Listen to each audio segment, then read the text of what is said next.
Tel Aviv நகரத்தின் பல பகுதிகளில் தீ மற்றும் வெடிப்புச் சம்பவங்கள் ஏற்பட்டுள்ளதாக இஸ்ரேல் அதிகாரிகள் தெரிவித்துள்ளனர். இந்த தாக்குதலுக்கு காரணம் ஈரான் ஏவியதாக கூறப்படும் ஏவுகணைகள் என தகவல்கள் தெரிவிக்கின்றன. முக்கியமாக கிளஸ்டர் வார்ஹெட் வகை ஏவுகணைகள் பயன்படுத்தப்பட்டிருக்கலாம் என்று ஆரம்ப தகவல்கள் கூறுகின்றன. இந்த வகை ஏவுகணைகள் வானில் வெடித்து பல சிறிய வெடிகுண்டுகளை ஒரே நேரத்தில் வெளியிடும். அவை வெவ்வேறு இடங்களில் விழுந்து ஒரே நேரத்தில் பல வெடிப்புகளை ஏற்படுத்தும். இதனால் நகரத்தின் பல பகுதிகளில் தீ விபத்துகள் ஏற்பட்டதாக தகவல்கள் வெளியாகியுள்ளன.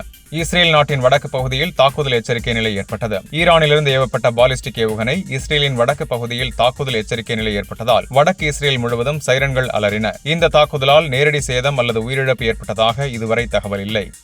லெபனான் எல்லைக்கு அருகில் உள்ள வடக்கு இஸ்ரேல் நகரங்களில் மீண்டும் பதற்றம் அதிகரித்துள்ளது. கிரியாத் ஷ்மோனா உள்ளிட்ட பகுதிகளில் வான்வழி தாக்குதல் சைரன்கள் மீண்டும் ஒலித்தன. இதற்கு காரணம் ஹெஸ்புல்லா அமைப்பு மேற்கொண்டதாக கூறப்படும் ராக்கெட் தாக்குதல்கள் என கூறப்படுகிறது. இந்த அமைப்பு லெபனான் எல்லைப் பகுதிகளிலிருந்து தொடர்ந்து ராக்கெட்டுகளை ஏவி வருகிறது. இதனால் எல்லைப் பகுதியில் பதற்றம் நீடித்து வருகிறது.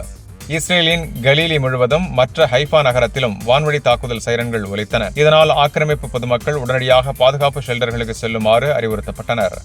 பஹ்ரைனின் முக்கிய எண்ணெய் சுத்திகரிப்பு நிலையமான பாப்கோ ரெஃபைனரி மீது ட்ரோன் தாக்குதல் நடந்ததாக தகவல்கள் வெளியாகியுள்ளன. இந்த தாக்குதலுக்கு பிறகு அந்த பகுதியில் பெரிய அளவில் புகை எழுந்த காட்சிகள் வெளியாகியுள்ளது. இந்த சுத்திகரிப்பு நிலையம் பஹ்ரைனின் எரிசக்தி துறையில் மிகவும் முக்கியமானதாக கருதப்படுகிறது. ட்ரோன் தாக்குதலுக்கு பிறகு பஹ்ரைன் அரசு எண்ணெய் நிறுவனம் எண்ணெய் ஏற்றுமதிக்கு ஃபோர்ஸ் மெஜூர் அறிவிக்கப்பட்டதாக தெரிவிக்கப்பட்டுள்ளது. ஃபோர்ஸ் மெஜூர் என்பது அசாதாரண சூழ்நிலைகளால் ஒப்பந்த கடமைகளை நிறைவேற்ற முடியாத போது பயன்படுத்தப்படும் சட்ட நடைமுறை. பாப்கோ ரிஃபைனரி மீது நடந்த தாக்குதலால் சுத்திகரிப்பு நிலையத்தின் செயல்பாடுகள் பாதிக்கப்பட்டதாக கூறப்படுகிறது. இதன் காரணமாக எண்ணெய் உற்பத்தி மற்றும் ஏற்றுமதி தற்காலிகமாக பாதிக்கப்படலாம் என்று அதிகாரிகள் தெரிவித்துள்ளனர். பஹ்ரைன் சுகாதார அமைச்சகம் வெளியிட்ட தகவலின்படி சிட்ரா பகுதியில் நடத்தப்பட்ட ட்ரோன் தாக்குதலில் 32 பொதுமக்கள் காயமடைந்துள்ளனர். காயமடைந்தவர்களில் 4 பேர் மிகவும் கவலைக்குரிய நிலையில் இருப்பதாக மருத்துவர்கள் தெரிவித்துள்ளனர். மேலும் காயமடைந்தவர்களில் குழந்தைகளும் இருப்பதாக அதிகாரிகள் கூறியுள்ளனர். காயமடைந்தவர்கள் அருகில் உள்ள மருத்துவமனைகளில் சிகிச்சை பெற்று வருகின்றனர். இந்த சம்பவம் அந்த நாட்டில் பெரும் அதிர்ச்சியை ஏற்படுத்தியுள்ளது.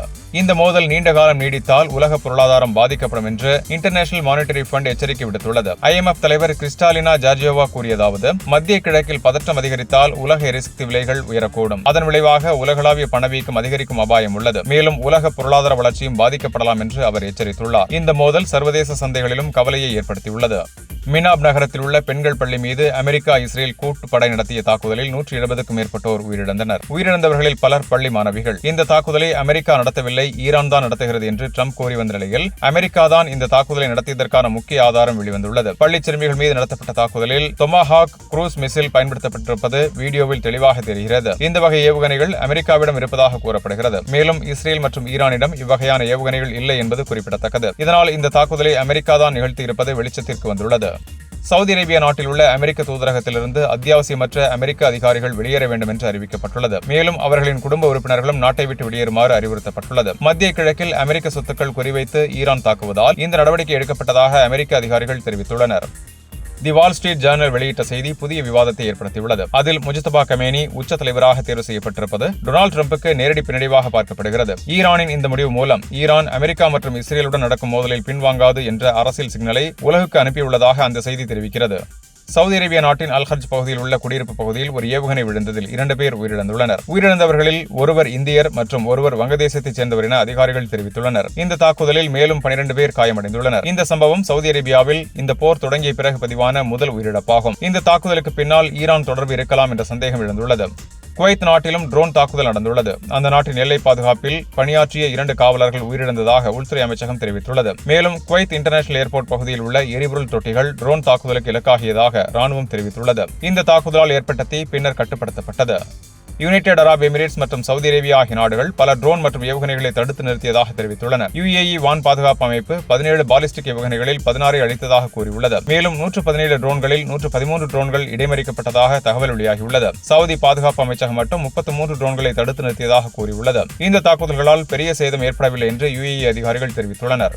அமெரிக்க அதிபர் டொனால்டு டிரம்ப் போர் முடிவு எப்படி இருக்கும் என்பது பற்றி பேட்டியளித்துள்ளார். ஞாயிற்றுக்கிழமை தி டைம்ஸ் ஆஃப் இஸ்ரேல் ஊடகத்துக்கு தொலைபேசி மூலம் அளித்த நேர்காணலில் போரின் முடிவு தானும் இஸ்ரேல் பிரதமர் நெத்தனியாகவும் இணைந்து எடுக்கும் கூட்டு முடிவாக இருக்கும் என்று ட்ரம்ப் தெரிவித்துள்ளார். ஆனால் அதே நேரத்தில் இறுதி முடிவு அமெரிக்க அதிபரிடமே இருக்கும் என்ற சைகையையும் அவர் அளித்ததாக அரசியல் ஆய்வாளர்கள் கூறுகின்றனர். இந்த பேட்டியின் போது ட்ரம்ப் மிகவும் கடுமையான கருத்துக்களையும் வெளியிட்டார். தனது தலைமையும் நெத்தனியாகுவின் தலைமையும் இல்லையெனில் ஈரான் ஏற்கனவே இஸ்ரேலை முழுமையாக அழித்திருக்கும் என்று அவர் கூறினார். இஸ்ரேலை அழிக்க விரும்பிய ஒரு நாட்டை நாங்கள் அழித்தோம் என்று ட்ரம்ப் கூறியுள்ளார். இந்த கூற்று சர்வதேச அரசியல் வட்டாரங்களில் மத்தியில் கடும் எதிர்வினைகளை உருவாக்கியுள்ளது. போரின் கால அளவு குறித்து ட்ரம்ப் நேரடியாக எந்த தெளிவான தகவலையும் சொல்ல தவிர்த்தார். ஆனால் ஒயிட் ஹவுஸ் செய்தி தொடர்பாளர் கரோலின் லேவிட் இந்த மோதல் சுமார் 4 முதல் 6 வாரங்கள் வரை நீடிக்கலாம் என்று அமெரிக்கா கணிக்கிறது என்று கூறியிருக்கிறார். இதே நேரத்தில் அமெரிக்கா தாக்குதல்களை நிறுத்த முடிவு செய்தால் கூட இஸ்ரேல் தனியாக போரை தொடருமா என்ற கேள்விக்கு ட்ரம்ப் பதிலளிக்க மறுத்து அப்படி நடக்க வேண்டிய அவசியம் இருக்காது என்று நினைக்கிறேன் என்று கூறினார். இந்த போர் சூழ்நிலையை மேலும் சிக்கலாக்கிய மற்றொரு முக்கிய நிகழ்வு ஈரானின் உச்ச தலைவர் அலி கமேனி கொல்லப்பட்டதாக வெளியாகிய தகவல்தான். அமெரிக்காவும் இஸ்ரேலும் இணைந்து தொடங்கிய தாக்குதல்களில் அவர் உயிரிழந்தார். அதனைத் தொடர்ந்து ஈரானின் அரசு ஊடகங்கள் கமேனியின் மகன் முஜ்தபா கமேனி புதிய உச்ச தலைவராக நியமிக்கப்பட்டதாக அறிவித்தனர். இதற்கு பதிலளிக்கும் போது ட்ரம்ப் மிக எச்சரிக்கையாக பேசினார். நடப்பதை பார்ப்போம் என்று மட்டுமே அவர் கூறினார். அதே நேரத்தில் ABC நியூஸ் ஊடகத்திடம் முன்னர் பேசிய போது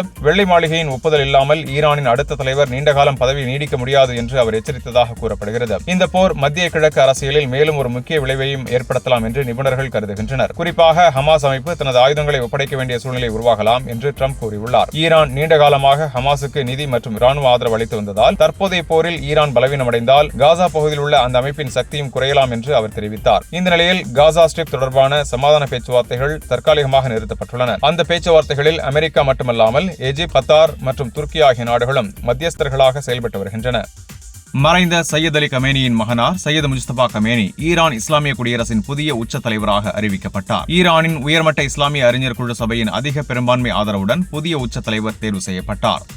ஈரான் உச்ச தலைவர் தேர்ந்தெடுக்கப்பட்ட சில நிமிடங்களிலேயே ஈரான் மக்கள் வீதிகளில் இறங்கி கொண்டாட்டத்தில் ஈடுபட்டனர். சையத் முஜ்தபா கமேனிக்கு முழுமையான ஆதரவை வழங்குவதாக இரவிலும் முழக்கமிட்ட ஈரானிய மக்கள்.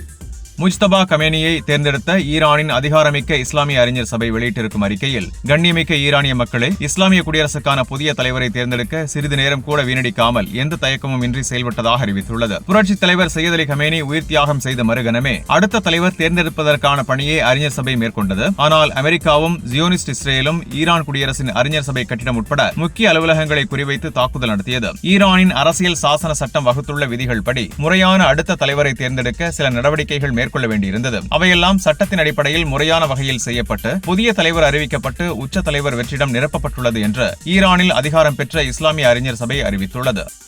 ஈரான் இஸ்லாமிய குடியரசின் அடுத்த தலைவரை அனைத்து மக்களின் ஆதரவுடன் கடுமையான போர் சூழலில் ஈரான் தேர்ந்தெடுத்திருப்பதை ஈரானின் உயர்மட்ட தேசிய பாதுகாப்பு கவுன்சிலின் செயலாளர் அலி லாரிஜானி வெகுவாக பாராட்டியுள்ளார். முந்தைய உச்ச தலைவர் சையத் அலி கமேனி படுகொலை செய்யப்பட்டவுடன் ஈரான் என்னும் தேசம் முடிவுக்கு வந்துவிடும் என எதிரிகள் கற்பனை செய்து கொண்டிருந்தனர். ஆனால் அவர்களின் கற்பனையை பொய்யாக்கும் வகையில் ஈரானின் புதிய உச்ச தலைவர் சையத் முஜ்தபா கமேனி தேர்ந்தெடுக்கப்பட்டுள்ளார் என அலி லாரிஜானி தெரிவித்துள்ளார். உச்ச தலைவரை தேர்ந்தெடுக்கும் ஈரானின் அதிகாரமிக்க இஸ்லாமிய அறிஞர் சபையின் மீது தாக்குதல் நடத்தப்படும் என ட்ரம்ப் எச்சரித்திருந்த போதும் அதை பொருட்படுத்தாமல் அறிஞர் சபை புதிய தலைவரை தேர்ந்தெடுத்திருப்பதற்கு நன்றி தெரிவித்துள்ளார். ஈரானின் புரட்சி தலைமையின் பாரம்பரியத்தில் வந்திருக்கும் புதிய தலைவர் நாட்டை வழிநடத்த தகுதியானவர் என்றும் அவரின் கீழ் அனைவரும் ஒன்றுபட வேண்டும் என்றும் அலி லாரிஜானி வலியுறுத்தியுள்ளார். மேலும் புதிய அரசு நாட்டின் ஒற்றுமையை முன்னிறுத்தி கடுமையான போர் சூழலுக்கு மத்தியில் நாட்டை வழிநடத்தும் என்றும் அறிவித்துள்ளார். புதிய உச்ச தலைவரான முஜ்தபா கமேனி தலைமையில் ஈரான் புதிய வளர்ச்சியும் பொருளாதார முன்னேற்றத்தையும் அமைதி மற்றும் செழிப்பை ஈரான் நாடு பெறும் என அலி லாரிஜானி தனது மகிழ்ச்சியை வெளிப்படுத்தியுள்ளார்.